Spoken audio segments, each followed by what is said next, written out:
The major U.S. stock averages were weak Tuesday as investors geared up for J.P. Morgan and Goldman Sachs' earnings on Wednesday.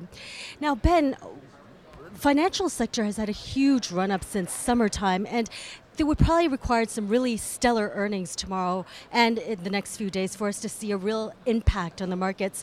What are the chances of a big sell-off after the earnings reports over the next few days?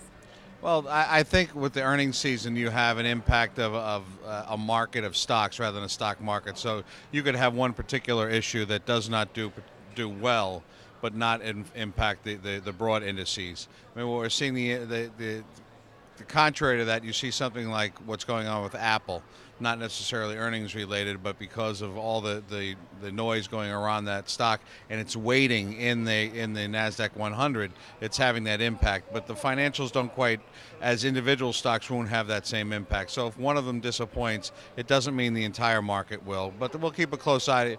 The interesting part for the street, I believe, right now is going to be the revenue stream and to see if there's any business in the business of banking or the revenues being derived from other sources. But with the interest rate spread where it is right now, it's a little difficult to be in the banking business. And so 1,500 right now is the level where most traders see the S&P reaching potentially over the next few days, just a little bit more upside. Well, the upside is limited, and depending on what technicals you use, it's anywhere from 1492 to 1500. But 1500 is a round number for the at-home audience, so to speak, not the professionals.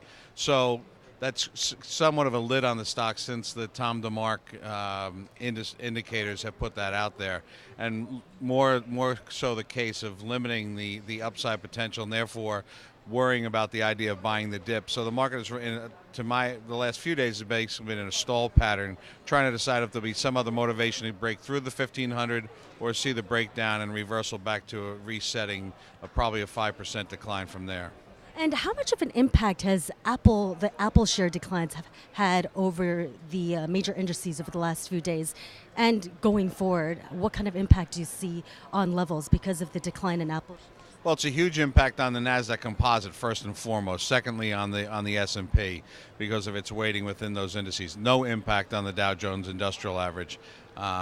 So the S&P is somewhat impacted on it, and that's part of why we're seeing a variation, if you will, the last 2 days. As a matter of fact, the Dow has put in a plus side performance, while the Nasdaq and the S&P have been lagging somewhat behind. So that's a great learning tool to see the impact. But again, the market, I think, is still wanting a stall pattern. Apple's certainly not helping that. And also the looming debt ceiling issue, of course, remains in the headlines. How much of that are you paying attention to in the next few days? Are you focusing more on micro issues right now? Is this issue more on the back burner for now? Well, it's an issue for the media. It's not an issue for the stock market. Everybody loves to talk about it. We got through the whole discussion of fiscal cliff. That was political theater. With most professionals on Wall Street would tell you that that was not an issue. We knew that was what was going to happen. The same thing is true with the debt ceiling, but the media wants to continue to talk about it. It helps sell soap. But the fact of the matter is the market believes that we will get through that one way or the other. So can it have an impact? Yes, depending on what other headlines there may be on the day, but it's not important right now. So there will be a resolution. I believe that the tape is telling you that. We have the Wall Street has a very clear signal for those people. It's an old phrase we call reading the tape, and we send a signal to Washington pretty clearly when they disappoint.